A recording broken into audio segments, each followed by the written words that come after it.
Students, welcome to online classes. आज का जो हमारा टॉपिक है वो है evolution of inferior ovary. Today our topic is evolution of inferior ovary. So first of all we have to know what is inferior ovary. मैंने आपको last classes में बताया हुआ है इंफीरियर ओवरी और एक होती है सुपीरियर ओवरी। ठीक है, तीन टर्म्स मैंने आपको बताई थी, वो मैं दोबारा क्लियरफाई कर देती हूँ। अब हम देखेंगे यहाँ पे कि जो इंफीरियर ओवरी है उसका फॉर्मेशन कैसे हुआ, सुपीरियर ओवरी से इंफीरियर ओवरी किस तरह से बनी। तो तीन टर्म्स मैंने आपको लिखवाई थी, एक था हाइपोगाइनस फ्लावर, एक था हाइपोगाइनस फ्लावर। यहाँ की बात किसकी हो रही है, फ्लावर की हो रही है। देखिए फ्लावर है हमारे पास हाइपोगाइनस, दूसरा है एपिगाइनस। एक बार दो ही लिखूंगी मैं, ठीक है, जो मीडिएटर है उसकी बात नहीं करेंगे। तो जब फ्लावर हाइपोगाइनस हो और फ्लावर एपिगाइनस हो तो ओवरी किस तरह से होती है। जब फ्लावर हाइपोगाइनस हो तो ओवरी हमेशा सुपीरियर होगी, ओवरी सुपीरियर। क्लियर। और अगर तो फ्लावर कैसा हो एपिगाइनस तो ओवरी कैसी होगी, इंफीरियर। तो एक बात तो आपको पता लगी होगी कि यहाँ पर ओवरी इंफीरियर है, तो यहाँ पर जो ये फ्लावर बने हैं ये फ्लावर कैसी हैं, एपिगाइनस है। ठीक है, फ्लावर कैसे हैं, एपिगाइनस है। ओवरी के लिए टर्म यूज होगी ओवरी इंफीरियर। क्लियर। तो ये जो सुपीरियर है ये क्या है, प्रिमिटिव कैरेक्टर है, और ये जो ओवरी इंफीरियर है ये क्या है, एक एडवांस कैरेक्टर है हमारे पास। ये है एडवांस कैरेक्टर और ये है प्रिमिटिव। क्लियर। अब देखेंगे हम कि प्रिमिटिव से एडवांस किस तरह से बनती है स्ट्रक्चर, और इसी को हम क्या बोलते हैं, इसी को हम बोलते हैं इवोल्यूशन, इसी को हम बोलते हैं इवोल्यूशन। क्लियर। तो हम देखेंगे कि जो ओवरी सुपीरियर थी वो इंफीरियर किस तरह से हुई, इसके लिए कौन कौन से साइंटिस्ट ने कौन कौन सी थ्योरी दी थी। एक दो डायग्राम मैं आपके सामने बनाती हूँ। देखिए जैसे मान लीजिए पहले मैं बनाती हूँ हाइपोगाइनस का। हाइपोगाइनस जिसमें ओवरी सुपीरियर है, तो पहले इसका डायग्राम बनाते हैं हम। ये पार्ट है स्टिग्मा, ये स्टिराइल, स्टिराइल के बाद ये स्ट्रक्चर है हमारे पास ओवरी। ओवरी के बेस से निकलेंगे कौन, स्टैमन। ओवरी के बेस साइड से ग्रो करते हैं स्टैमन इस तरह से। क्लियर। और इसी तरह से क्या बनेगा, कोरोला बनेगा, कोरोला यानी पेटल सेपल। और इसी तरह से हमारे पास क्या बने होंगे, कैलिक्स। अब ये स्ट्रक्चर किसके ऊपर बनी होती है, थैलेमस के ऊपर। क्लियर। तो ये डायग्राम हो गया। अब ये डायग्राम है हाइपोगाइनस फ्लावर का, हाइपोगाइनस फ्लावर का। ओवरी देखिए सबसे ऊपर है, सुपर यानी सबसे ऊपर, तो सबसे ऊपर है, और जो बाकी जो पार्ट्स हैं फ्लोरल पार्ट्स हैं जैसे स्टैमन है, कैलिक्स, कोरोला जो है वो उसके बेस साइड से ग्रो करते हैं, तब ओवरी सुपीरियर है, तो इस तरह का फ्लावर हाइपोगाइनस है, ये कंडीशन होती है। क्लियर। अब एक और डायग्राम देखिए यहाँ पर, जो ये कंडीशन आज हम स्टडी करेंगे उसके बारे में। इस तरह से ओवरी बनी हुई, और ये जो बाकी सारे पार्ट्स हैं वो ओवरी के ऊपर से ग्रो करेंगे इस तरह से। ओवरी वाला पार्ट जो है वो सबसे नीचे होगा। Inferior you know means lower part होता है, इंफीरियर मीन्स होता है नीचे वाली जगह। Clear, lower place. तो यहाँ पर ये इसी तरह से क्या बनेंगे, कोरोला, और ये वाला कैलिक्स में बना हुआ। ठीक है। तो ये क्या है, एक, अब यहाँ पर देखिए थैलेमस की स्ट्रक्चर। ये आपको पता है थैलेमस के ऊपर फ्लावर लगा होता है, तो थैलेमस की स्ट्रक्चर यहाँ देखिए, और यहाँ पर देखिए कप लाइक है, कप लाइक स्ट्रक्चर है जिसमें ओवरी क्या है, अंदर धसी हुई है। क्लियर। तो ये स्ट्रक्चर होती है किसकी, इसमें ओवरी देखिए सबसे नीचे, तो ओवरी इंफीरियर है, और फ्लावर हमारे पास कौन सा है, फ्लावर है एपिगाइनस। दो टर्म्स हो गई। ठीक है, ये मैंने आपको बताई थी हाइपोगाइनस, एपिगाइनस, और एक टर्म और थी पेरिगाइनस। ठीक है, पेरिगाइनस में क्या होता है, ना तो ऊपर ना ही नीचे, ना तो बिल्कुल बेस से और ना ही बिल्कुल अपर सरफेस से, मिडल सरफेस से जब फ्लोरल पार्ट्स होते हैं वो ग्रो करते हैं, डेवलप होते हैं, then we called perigynous flower. And ovary, ovary को हम बोलते हैं हाफ सुपीरियर और हाफ इंफीरियर। क्लियर। ये टर्म्स मैं आपको बता चुकी हूँ। आज हम पढ़ेंगे इवोल्यूशन ऑफ इंफीरियर ओवरी। तो पहले देखिए इसके लिए जो थ्योरीज दी गई हैं, कौन कौन से साइंटिस्ट ने दिए हैं उसके बारे में देखेंगे। जैसे पहली हमारे पास है अपेंडिकुलर थ्योरी। दो थ्योरीज हैं हमारे पास यहाँ पे, पहली अपेंडिकुलर है, दूसरी कौन सी है, रिसेप्टिकुलर। पहली अपेंडिकुलर है, रिसेप्टिकुलर।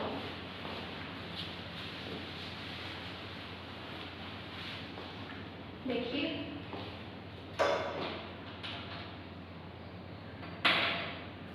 इसको हम अपेंडिकुलर को हम एक और मतलब अपेंडिकुलर थ्योरी के साथ साथ हम एक और नाम इसको बोल सकते हैं। तो लिखिए ऑल्सो कॉल्ड कैंडोलियन थ्योरी, इसको हम कैंडोलियन थ्योरी भी बोल सकते हैं, कैंडोलियन थ्योरी भी बोल सकते हैं। एक नाम और देते हैं हम कॉन्क्रीट, इसको एक नाम और देते हैं कॉन्क्रीसेंस। ठीक है, दो नाम है हमारे पास, इसको हम दोनों में से कुछ भी बोल सकते हैं, कॉन्क्रीसेंस थ्योरी भी बोल सकते हैं। ठीक है, दी किसने थी? ये दी थी एम्स ने, एम्स साइंटिस्ट थे, उन्होंने दी थी। ठीक है, उन्होंने बताया था किसके बारे में? अपेंडिकुलर थ्योरी के बारे में। कब? 1961 में, इन्होंने बताया 1961 में। अब ये देखिए, ये भी साइंटिस्ट थे, इन साइंटिस्ट ने भी इसके बारे में बताया था। तो हम इस थ्योरी को तीन नाम देते हैं, एक तो appendicular theory, Candollean theory, concrescence theory. Clear, तीन नाम है हमारे पास। अब देखिए, ये जो थ्योरी है अपेंडिकुलर थ्योरी, इसको सपोर्ट किसने किया था, इसका समर्थन किसने किया था? कि उन्होंने जो जैसे अलग अलग साइंटिस्ट होते हैं, उन्होंने कहा कि हाँ ये थ्योरी वैलिड है, यही स्ट्रक्चर होती है, तो इसको सपोर्ट किया था लीनियस ने। काफी फेमस नाम है, तो लिखिए supported by, supported by Linnaeus, Linnaeus. दूसरे हैं गोथे। ठीक है, तो इस तरह से दो चार और साइंटिस्ट भी थे, जैसे डी कैंडोले, लीनियस, गोथे, डी कैंडोले, इन्होंने भी इसी को सपोर्ट किया था। और एक हमारे पास है वार्निंग। ठीक है, एक नाम और लिख लीजिए डगलस, और एक है स्मिथ। ठीक है, तो ये जो साइंटिस्ट हैं, इन्होंने सपोर्ट किया था जिसको अपेंडिकुलर थ्योरी को। दी किसने थी?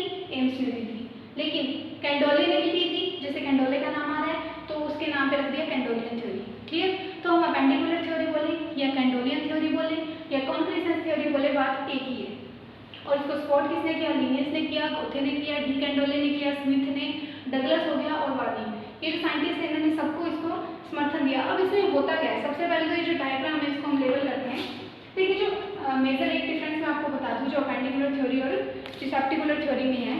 ठीक है, आपको ये तो पता लग गया कि ये किसने दी थी? एम्स ने दी। ठीक है, जब उसकी बात करें रिसेप्टिकुलर थ्योरी की, तो ये दी थी आइकलर और सैक्स ने, आइकलर, और इन्होंने बताया किसके बारे में? रिसेप्टिकुलर थ्योरी के बारे में। अब मेजर जो डिफरेंस है दोनों में वो क्या है? देखिए कि क्या बेस बनाया इन्होंने और किस बेस पे बताया इन्होंने। तो एम्स ने बताया कि ये जो ओवरी का इंफीरियर फॉर्म है, यानी ओवरी सुपर यानी अपर कंडीशन पे थी, तो लोअर कंडीशन पे किस तरह से गई? एम्स के अकॉर्डिंग तो क्या हुआ कि जैसे जो ओवरी है, ओवरी के आउटर जो फ्लोरल पार्ट्स हैं, स्टेमन, कैलिक्स, कोरोला, उनके क्या बेस जो थे, उनके जो बेस थे वो क्या हुए? जॉइंट हो गए, कोनेट हो गए आपस में, कोहेंस हो गए, जुड़ गए। तो क्या हुआ? ओवरी नीचे वाली साइड हो गई, तो ओवरी इंफीरियर फॉर्म में आ गई। इन्होंने बताया कि जो फ्लोरल पार्ट्स हैं, ओवरी वाले पार्ट को छोड़ के, स्टेमन, कैलिक्स जैसे वो हो गए, कैलिक्स, कोरोला, वो सारे उनके बेस से क्या हो गए? कोनेट हो गए, जॉइंट हो गए, कोहेंस हो गए। तो क्या हुआ? ओवरी इंफीरियर फॉर्म में हो गई, लोअर सरफेस पे आ गई। जबकि रिसेप्टिकुलर थ्योरी में क्या होता है? अब नाम से पता चल रहा है, रिसेप्टिकुलर होता है रिसेप्ट करना, रिसेप्ट करना यानी बेयर करना, रिसेप्ट करना यानी बेयर करना। अब बेयर करेंगे किसको? ओवरी को। कौन बेयर करेगा? थैलेमस। अब इसमें क्या होगा कि जो ओवरी है, वो ओवरी जो थैलेमस है उसके अंदर धस गई है। ठीक है, रिसेप्टेड फॉर्म में आ गई है। ये बताया था किसने? आइकलर ने, रिसेप्टिकल थ्योरी में।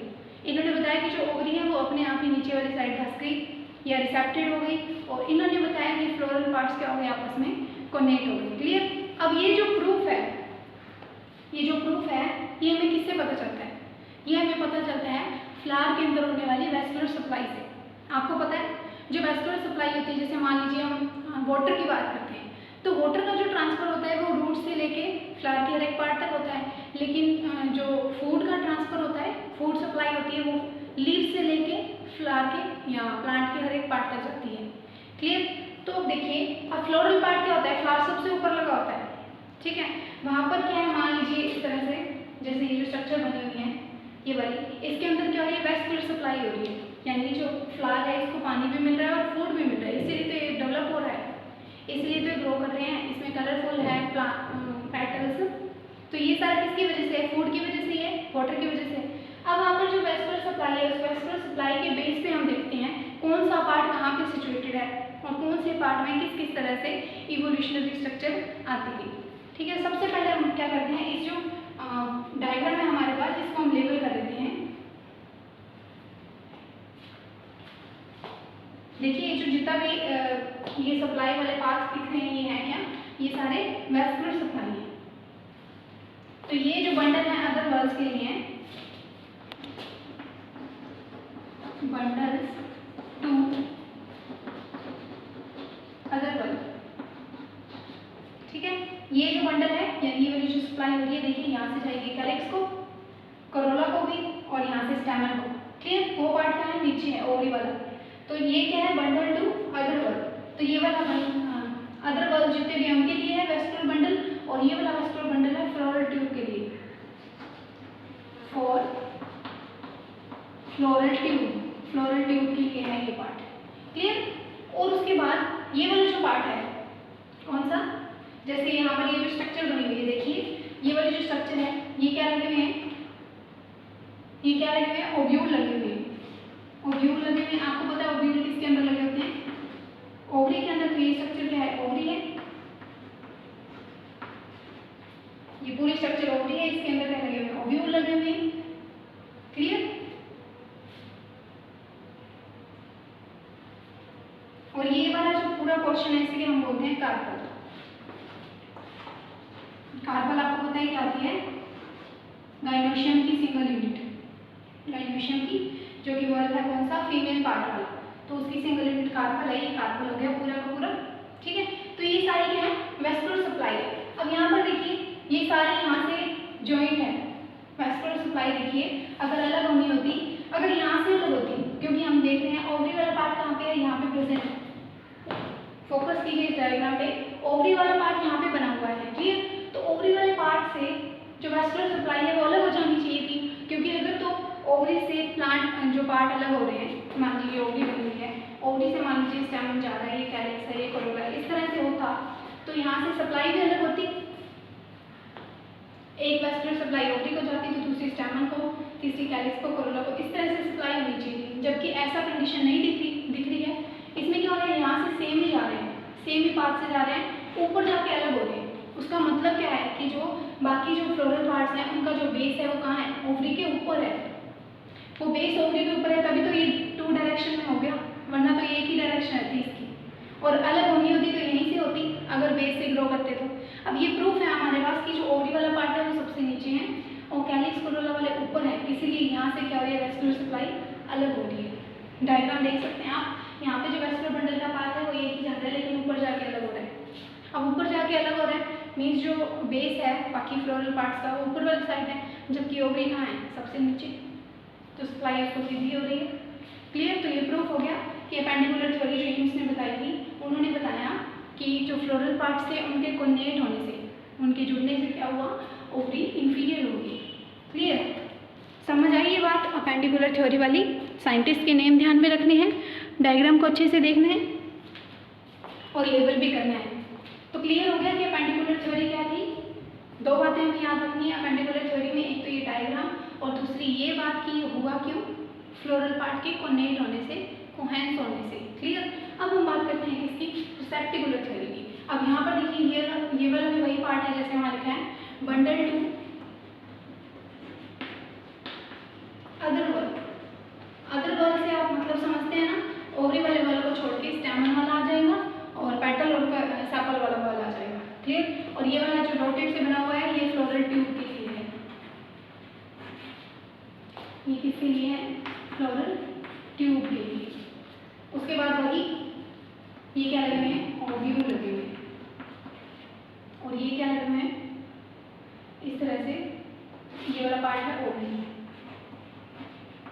और ये पूरा क्या है? एक कार्पल। अब यहाँ देखिए एक जो मेजर डिफरेंस हमें देखने को मिल रहा है कि यहाँ पर उन्होंने जब ये जो साइंटिस्ट थे इन्होंने जब सर्च किया तो इन्होंने देखा कि ये जो वेस्कुलर सप्लाई है, ये जो वेस्कुलर सप्लाई है ये यहाँ से आके वापस इस ऑर्डर में आके फिर ओव्यूल्स के पास जा रही है। देखिए इसके दो पार्ट बने हुए, रिटर्न हो रही है यहाँ से जाके वेस्कुलर सप्लाई यहाँ की फिर वापस इस तरह से जा रही है। मीन्स कुछ ऐसी स्ट्रक्चर है यहाँ पर इस तरह से। ये स्ट्रक्चर आपको दिख रही है, एक रिसेप्टिकुलर स्ट्रक्चर है जिसने किसको रिसेप्ट किया हुआ है, ओवरी को। और इस रिसेप्टिकुलर स्ट्रक्चर को हम बोलते हैं थैलेमस। रिसेप्टिकुलर थैलेमस जिसने रिसेप्ट किया हुआ है, बियर किया हुआ है किसको, ओवरी को। क्लियर। तो ओवरी क्या है, काफी अंदर है। इस तरह का वेस्कुलर सप्लाई हमें देखने को मिला, तब हमें पता चला कि जो ओवरी क्या है वो क्या है, इंफीरियर। ओवरी क्या होगी, इंफीरियर होगी। इस तरह के वेस्कुलर सप्लाई से हमें पता चलता है।